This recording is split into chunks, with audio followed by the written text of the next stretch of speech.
कहा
जाकर कह देना, अर्ज कन्हैया से ये कहना कि गोपियों ने ये कहा है, उधो सूदो है गयो सुन गोपिन के बैन, ज्ञान बजाए डुंडुभी तो प्रेम बजाए ढोल, निसम त्यजंत गणिका अकल्पन पतिम प्रजा अधीत विद्याचार्य ऋतुजो दत्त दक्षिणाम। उद्धव उसने ऐसे त्याग दिया है जैसे कि वैश्या पर पुरुष को त्याग देती है और राजा को प्रजा त्याग देती है। विद्या प्राप्त करने के बाद में गुरु को शिष्य त्याग देता है। इसी तरीके से ऋतुजम दत्त दक्षिणाम, दक्षिणा लेने के बाद में ब्राह्मण जब चला जाएगा, रुकेगा नहीं, ध्यान रखना, ब्राह्मण जब तक पैर घिसता रहेगा तब तक आप दक्षिणा नहीं देंगे उसको। और जैसे ही जेब में दक्षिणा पहुंची फिर दुनिया का कोई रोक नहीं सकता उसको, कोई ताकत नहीं रोक सकती। उद्धव तुम हमको ऐसे ही समझ रहे हो क्या? जाकर उससे कह देना, उद्धव जाकर इतना बोल देना कि बस हम उसको याद नहीं करेंगे। उद्धव कहने लगे, तुम क्या चाहती हो ये बताओ। 6 महीने तक उद्धव रहे ब्रज में, लेकिन ज्ञान नहीं दे पाए, ज्ञान बिल्कुल नहीं दे पाए उद्धव। और भगवान अपनी पत्नी कुब्जा के साथ में विहार कर रहे हैं। अरे हमको कटारी भेज देता वो मारने के लिए, क्यों नहीं भेज कटारी। उद्धव इतनी सी बात है हमारी, कठिन प्रीति कुब्जा से करके वही जाए बसे मुरारी। उद्धव जब से गया है ना वो, तब से वही रह रहा है, लौट के आया नहीं। अब हम चाहते हैं कि वो आए भी नहीं, वो भी ठीक है। उद्धव कहने लगे, गोपियों पागल हो गई हो क्या, आप इतना प्रेम कर रही हो उससे। ये तो प्रेम की बात है उद्धव, बंदगी तेरे बस की नहीं है, या सर्दे के होते हैं सौदे, और आशिकी इतनी सस्ती नहीं है। ये क्या समझते हो? अभी तुम जानते नहीं हो गोपियों को, हमने प्रेम किया है, और प्रेम की बात निराली होती है, प्रेम की बात जमाने से निराली होती है, प्रेम की जग में फलती फूलती डाली होती है, कि प्रेम इंसान को इंसान बना देता है, प्रेम पत्थर को भी भगवान बना देता है। आप ये बताइए, मूर्ति स्थापन करते हैं, और मूर्ति स्थापन करने के बाद में क्या उस मूर्ति के अंदर कोई बोलने वाला है, कोई खाने वाला है? और ये साक्षात मूर्तियां बैठी हैं, इनको तो खिलाता नहीं कोई। घर में सासू माँ बैठी होगी और मंदिर में जाके हाथ में प्रसाद लेके और मूर्तियों के मुंह में भर रहे हैं, खा लो। अरे उस साक्षात मूर्ति को खिलाओ, जो बैठी है ना उसको खिलाओ, जो बैठी है उसकी सेवा करो। ससुर साहब बैठे हैं मंदिर में घूम रहे, कहाँ जा रहे, परिक्रमा लगाने जा रहे होंगे, और मेरा समय निकल जाएगा। अरे तुम काय की परिक्रमा दे रहे हो, घर में तो ये बैठे हैं। मैंने बताया ना अभी, मातरम पितरम भ्रातरम, माता पिता की सेवा करना, सास ससुर की सेवा करना हमारा धर्म है। क्योंकि धारणा नाम धर्म है। धर्म क्या है? धर्म ये नहीं है, कोई बात नहीं, एकादशी व्रत नहीं हो कोई परेशानी नहीं, लेकिन घर में कोई भी बूढ़ा बड़ा बैठा है, घर में बच्चा बैठा है, गौ की सेवा करनी है, मत हो व्रत लेकिन सेवा करिए, बूढ़े बड़े को भोजन कराइए और समाज की सेवा करिए, समाज में जाइए। कहने का मेरा मतलब ये है, अगर कोई ताकत हो तो किसी मूर्ति को बुलवा के दिखवा दे। इसके अंदर ताकत है, प्राण तो उसमें डालते हैं ना, प्राण प्रतिष्ठा करा दी, मंदिर की प्राण प्रतिष्ठा है साहब, प्राण प्रतिष्ठा हो गई, अब तो मूर्ति बोलने लगती है। उस पत्थर की मूर्ति को बुलवा रहे हैं, जो मूर्ति बोलती है उसको दूर रख रहे हैं। प्रेम करो, श्रद्धा से, भाव से, लगा सको तो बाग लगाओ, आग लगाना मत सीखो, बढ़ा सको तो प्रेम बढ़ाओ, बैर बढ़ाना मत सीखो। ये ध्यान रखो, जितना हो सके उतना प्रेम करिए, आपस में श्रद्धा से बात करिए। अगर तुम बात नहीं करना चाहते हो तो व्यक्ति के अंदर उससे ये मन सोचिए कि देखो बाद न जाने ऐसे कैदी होते, हाँ ये वही है, अरे कह दिया वो कह दिया। हो सकता है कभी कभार क्रोध में हो जाता है, क्रोधात् भवत् सम्मोह है, बुद्धि नाशे प्रणश्यति, क्रोध में बुद्धि का नाश हो जाता है। और बुद्धि का जब नाश होता है तो व्यक्ति को सोच नहीं पाता, उल्टा सीधा कर बैठता है। कभी मत सोचो, प्रेम करना सीखो, जीवों से प्रेम करो, प्रकृति से प्रेम करो। और मेरा कहने का मतलब ये नहीं है कि मंदिर मत जाओ, मंदिर अवश्य जाओ, मंदिर में पूजा अवश्य करो, क्योंकि मंदिर हमारा एक श्रद्धा का केंद्र होता है। मंदिर हमें सब कुछ सिखाता है, लेकिन मंदिर जाने के बाद में भी घर में कोई हमारा सेवा के लिए बैठा है, उसकी सेवा करो। कई जगह मैंने देखा है, कई परिवारों में देखा है, 4-4 बेटा होते हुए भी, 5-5 बेटे होते हुए भी, 6-6 बेटे होते हुए भी, और वो बेटा क्या करते हैं मालूम है? क्या देखेंगे आजकल वो आश्रम चल गए, कौन से? वृद्धाश्रम। और वृद्धाश्रम में छोड़ आएंगे। अरे तुमको तो छोड़ने, मैं किसी आश्रम में छोड़ने गया था, लेके जाता था। एक बार क्या हुआ ध्यान देना, एक युवक था, उसकी शादी हुई, और शादी होने के बाद में ऐसी धर्मपत्नी आई, वो कहने लगी देखो तुम्हारे पिताजी का ये स्वभाव मुझ पर नहीं चलता है,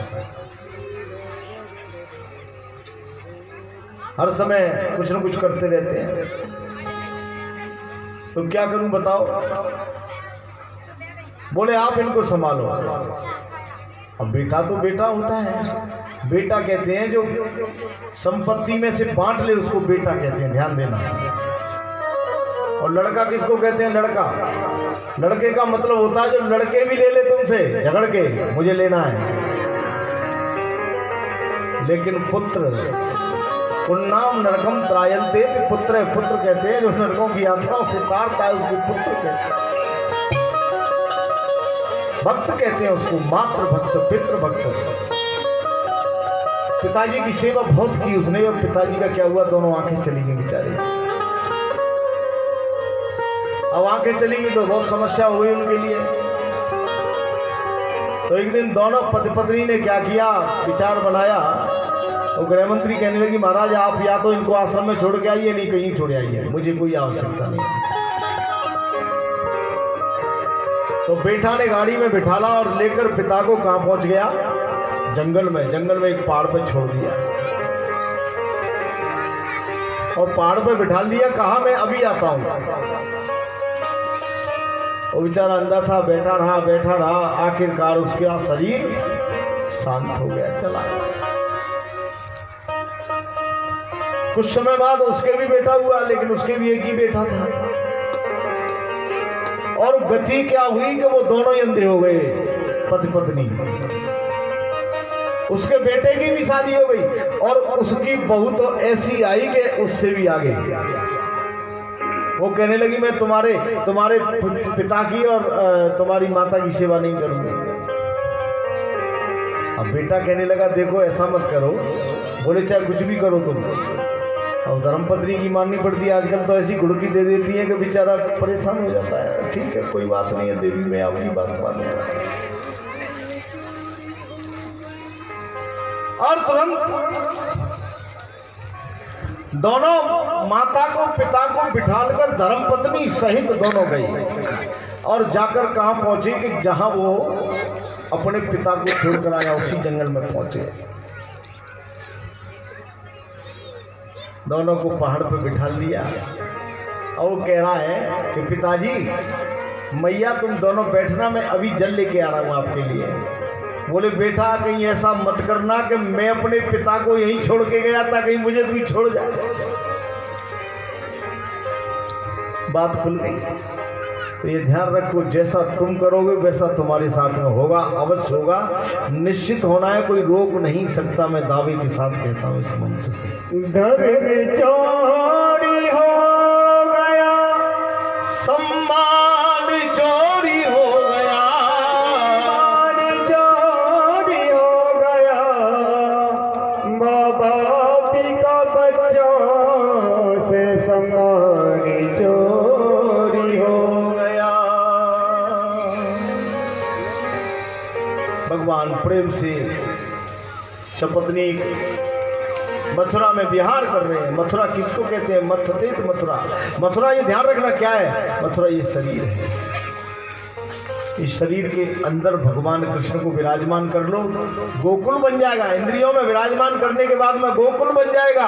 और इंद्रियों को रोक लो, गोपी बन जाओगे। और रोकने के बाद में जब नृत्य करोगे ना,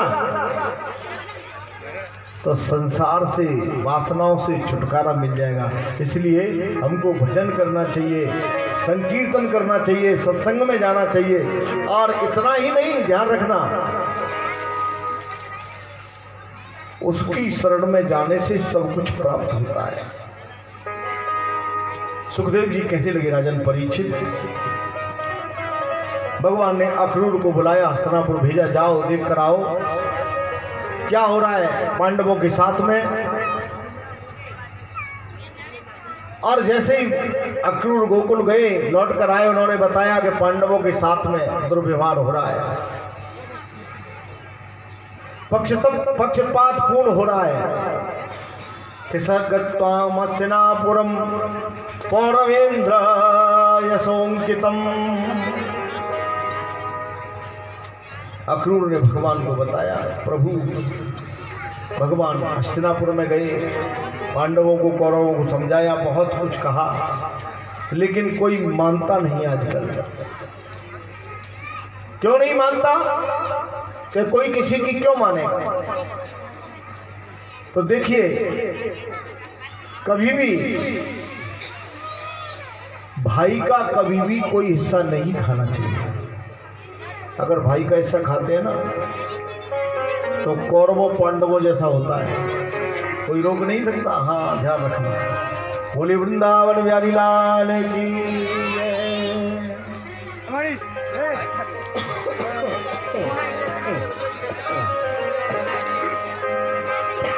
और सबके संकट दूर करेगी हो। देखो ताड़ी बजाई दी हो आराम से, ठीक है कि नहीं? और